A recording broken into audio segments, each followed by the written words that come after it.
ओम नमो भगवते वासुदेवाय। कृष्णाय वासुदेवाय देवकी नंदनाय च नंदगोपकुमाराय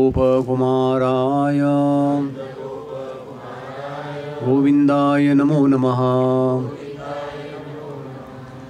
हरे कृष्णा। तो आज जो है हमारे वैदिक शास्त्रों के अनुसार सूर्य जो है कर्क राशि में प्रवेश करता है, तो हर 72 साल में, हर 72 ईयर्स में ये दिन आगे बढ़ता जाएगा। अभी 2007 तक हम लोग 14 जनवरी को करते थे, ठीक है। 1932 से लेके 2007 तक 72 ईयर्स में 14 को आता था मकर संक्रांति। समझ में आ रहा है सर? अभी 15 को आ रहा है। आप लोगों को समझ में आ रहा है कुछ? हाँ, ये सूर्य सिद्धांत के अनुसार हर 72 साल में, यानी हर साल में सूर्य का वो स्पीड जो है बढ़ता जाता है, तो दिन 72 साल में एक दिन आगे बढ़ता है। समझ में आ रहा है कि नहीं? अभी 2007 से आगे 72 साल काउंट करो तो 2084 में आगे मकर संक्रांति 16 तारीख को आएगा। आप तब तक रहेंगे नहीं शायद। हाँ, चलो कोई बड़ी बात नहीं। लेकिन आज चैतन्य महाप्रभु का संन्यास का दिन भी है। चैतन्य महाप्रभु ने आज जगत कल्याण के लिए उन्होंने जो है कटवा करके एक गांव में जाके वहाँ उन्होंने जो है संन्यास ग्रहण किया था इस दुनिया का उद्धार करने के लिए। तो आज आपको हम चैतन्य महाप्रभु ने उनके भक्तों को जो प्रमुख 5 उपदेश किए हैं, तो उसमें से ऐसे रूप गोस्वामी कल बताएंगे आपको। भक्ति रसामृत सिंधु में रूप गोस्वामी ने भक्ति के 64 अंग बताए हैं, तो कल सुबह बताएंगे। तो आज चैतन्य महाप्रभु ने उसमें से 5 जो चुने हैं, वो चैतन्य चरितामृत में एक श्लोक आता है, उसको आज उल्लेख करके बताएंगे। तो हर साल आप देखते हैं कि जब भी चैतन्य महाप्रभु ने संन्यास लिया, उसके बाद में उन्होंने लगभग 6 साल जो है पंच द्रविड़, पंच गौड़, 5 ऐसे जो देश थे उस समय, राज्य थे, उनको पंच गौड़ कहते थे, जहाँ वैष्णव लोग थे। पंच द्रविड़ का मतलब है कि जैसे आंध्र प्रदेश, तेलंगाना, तमिलनाडु, केरला और कर्नाटक, तो ये पंच द्रविड़ कहा जाता है। तो और महाराष्ट्र में भी चैतन्य महाप्रभु आए थे, और उसके पश्चात वो फिर से लौट के जगन्नाथपुरी गए। तो उनके माता का अनुरोध करने पर, सची माता ने अनुरोध करने पर चैतन्य महाप्रभु जगन्नाथपुरी में ठहरे। नहीं तो उनका मन तुरंत वृंदावन जाने का मन कर रहा था संन्यास लेने के बाद। हाँ, मोर मन वृंदावन, तो तुरंत वो वृंदावन जाने वाले थे। तो किसी प्रकार नित्यानंद प्रभु उनको वहाँ शांतिपुर लेके आए। शांतिपुर जहाँ अद्वैत आचार्य का घर है, तो वहाँ सारे नवद्वीप से भक्त आए। तो उन्होंने फिर महाप्रभु के साथ मुलाकात की। कुछ समय वहाँ महाप्रभु रुके, तो सची माता के अनुरोध करने पर फिर उन्होंने अपना ठहरने का निश्चय किया कि हम पुरी में रहेंगे।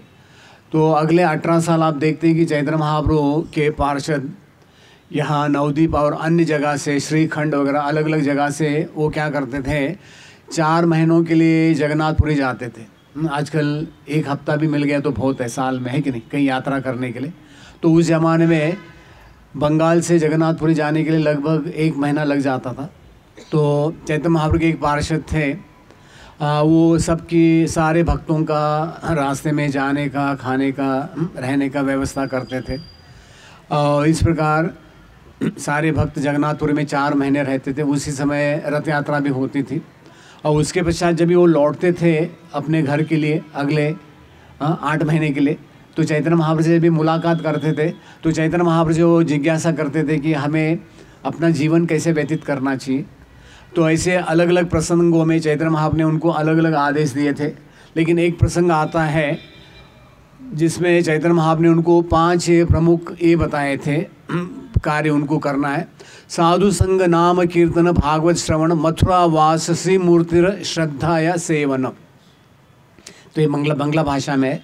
तो चैतन्य महाप्रभु ने उनसे कहा, खास करके मनुष्य का मतलब है यहाँ भक्तों को, तो एक ट्रांसलेशन में ऐसे आया है, मनुष्यों को चाहिए कि वह भक्तों की संगति करे, भगवान के पवित्र नाम का कीर्तन करे, श्रीमद् भागवत सुने, मथुरा में वास करे तथा श्रद्धा सम्मान पूर्वक भगवान के श्री अर्च विग्रह की पूजा करें।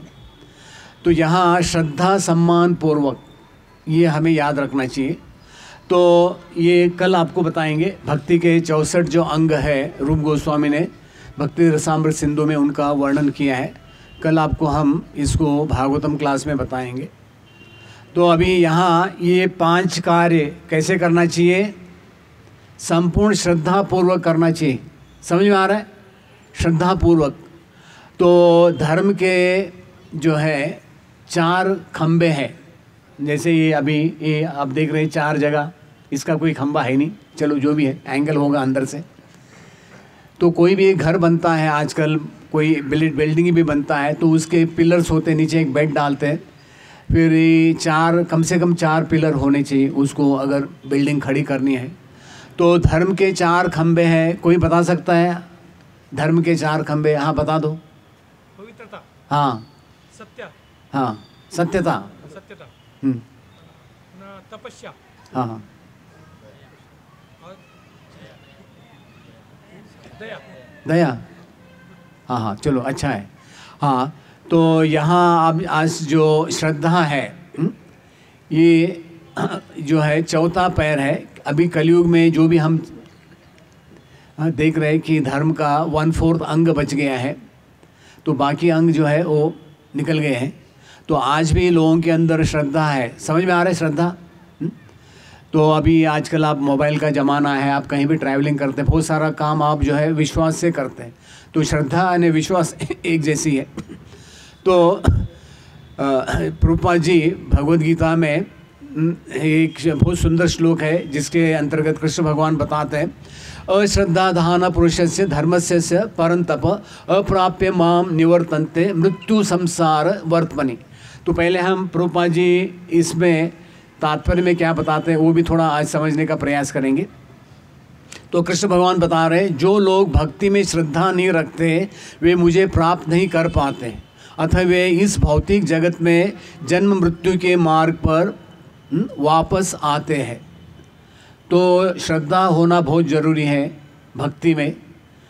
तो प्रभुपाद जी भगवद गीता के 9.3 है ये। तो तात्पर्य में प्रभुपाद जी ने थोड़ा हिंट दिया है, यानी थोड़ा हमारा दिमाग ठिकाने में लाने के लिए कुछ कहा है, तो उसको समझने का प्रयास करेंगे। तो प्रभुपाद जी बताते हैं, श्रद्धा विहीन के लिए भक्ति योग पाना कठिन है। ठीक है, यही इस श्लोक का तात्पर्य है। समझ में आ रहा है? श्रद्धा तो भक्तों की संगति से उत्पन्न की जाती है। महापुरुषों से वैदिक प्रमाणों को सुनकर भी अभागे लोग ईश्वर में श्रद्धा नहीं रखते, वे झिझकते रहते हैं और भगवत भक्ति में दृढ़ नहीं रहते। इस प्रकार कृष्ण भावनामृत की प्रगति में श्रद्धा मुख्य है। चैतन्य चरितामृत में कहा गया है कि श्रद्धा तो यह पूर्ण विश्वास है कि परमेश्वर श्री कृष्ण की ही सेवा द्वारा सारी सिद्धि प्राप्त की जा सकती है। यह वास्तविक श्रद्धा है। तो ये मैंने पहले पार्ट पढ़ के बताया। तो चैतन्य चरितामृत में एक श्लोक आता है, श्रद्धा शब्द विश्वास कहे सुदृढ़ निश्चय कृष्ण भक्ति कैले सर्व कर्म कृत है। इसका अर्थ यह है कि केवल कृष्ण भक्ति करने से मेरा जो है मेरी नैया पार हो जाएगी, यानी मेरा जो है सब कुछ जो है मैं जो भक्ति कर रहा हूँ उसका बेड़ा पार हो जाएगा। तो भागवतम में भी एक श्लोक आता है जिसके अंतर्गत ये उल्लेख आता है कि हमारे इस दुनिया में 5 ये है ऋण है, देवर्षि भूताप्तृणाम पितृणाम नायम किंकिरो न चरणी च राजन सर्वात्म शरणम गतो मुकुंद परिहर्त कर्तुम। तो हमारे 5 ऋण है, लेकिन अगर हम भगवान का डायरेक्ट शरण ले लेते हैं सीधा कृष्ण भगवान का, तो हमें कोई ऋण चुकाना नहीं पड़ेगा। ये 5 जो ऋण है, हाँ देवताओं का ऋण है, ऋषियों का है, हमारे पूर्वजों का है, समाज का है और पशु पक्षियों का। ये 5 प्रमुख ऋण है। तो अभी प्रभु जी पढ़ेंगे तात्पर्य में क्या बताते हैं। कृष्ण भावनामृत में केवल श्रद्धा के द्वारा ही प्रगति की जा सकती है। जहाँ तक श्रद्धा की बात है, इस श्रद्धा का विकास कृष्ण भावनामृत की विधि है। कृष्ण भावना भावित व्यक्तियों की 3 कोटियाँ हैं। हाँ, तो इन कोटियाँ का मतलब घर नहीं, कोटियाँ का मतलब क्या है? प्रकार, 3 प्रकार है, श्रेणियाँ हैं, ठीक है, वर्ग है। हाँ, पहला पढ़ो, 3rd क्लास से चालू करते हैं। तीसरी कोटि में वे लोग आते हैं जो श्रद्धाहीन है। यदि ऐसे लोग ऊपर ऊपर भक्ति में लगे भी रहे तो भी उन्हें सिद्ध अवस्था प्राप्त नहीं हो पाती।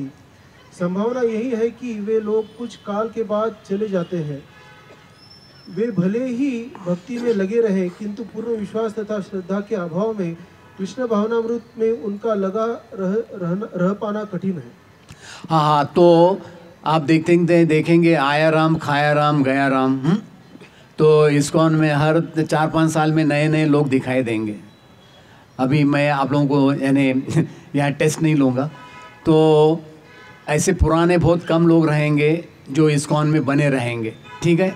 तो यहाँ प्रभुपाद जी एक अपना ये बताते, उनका एक्सपीरियंस बताते हैं। पढ़ो। अपने प्रचार कार्यों के दौरान हमें इसका प्रत्यक्ष अनुभव है कि कुछ लोग आते हैं और किन्हीं गुप्त उद्देश्यों से कृष्ण भावनामृत को ग्रहण करते हैं, किंतु जैसे ही उनकी आर्थिक दशा कुछ सुधर जाती है कि वे इस विधि को त्याग कर पुनः पुराने ढर्रे पर लग जाते हैं। हाँ, पुनर्मुषिक भव। तो आप लोगों को ये समझ में आया है? सगळ्यांना कळून आलं काय लिहिलं इकडं? मराठी जय महाराष्ट्र झालंच पाहिजे। हाँ, बघा। हाँ, तो यहाँ प्रभुपाद जी क्या कहते हैं की चलो अपना काम हो गया, चलो काय मराठीमध्ये म्हणतात ना, आयत्या बेळात नागोबा। चला ठीक है। हाँ, ओके, क्वेश्चन बाद में ले लेते हैं। क्या अर्जेंट है, जाना है? हाँ, कामापुरते मामा। अच्छा, कामापुरता मामा। अरे वाह वाह। आजीपुरती, ताकापुरती आजी। काकापुरती आजी। अच्छा, ताकापुरती आजी। ये 2 नंबर। अच्छा, उसमें ऐड कर दो। चलो आपके इसमें कर देंगे। आप जो भगवत गीता का एक टीका लिखो उसमें डाल देंगे। हाँ, ओके। अभी हमने 3rd क्लास 3री श्रेणी के भक्तों के बारे में बताया। अभी आगे बढ़ते हैं। दूसरी कोटि में वे व्यक्ति आते हैं जिन्हें भक्ति शास्त्रों का ज्ञान नहीं है, किंतु स्वतः ही उनकी दृढ़ श्रद्धा है कि कृष्ण भक्ति सर्वश्रेष्ठ मार्ग है, अतः वे इसे ग्रहण करते हैं। इस प्रकार के वे 3य कोटि के उन लोगों से श्रेष्ठतर है। हाँ, तो अभी 2nd क्लास हरे कृष्णा में 2nd क्लास समझ में आ गया। हाँ, तो अभी आप लोगों को 1st क्लास में जाना है, तो अभी देख लो 1st क्लास क्या बोलते हैं।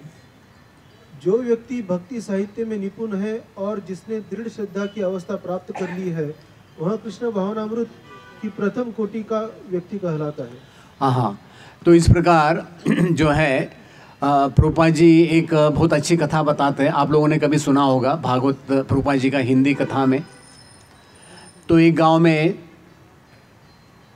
एक चमार था, एक ब्राह्मण था। तो उस गांव में एक बार नारद मुनि गए थे।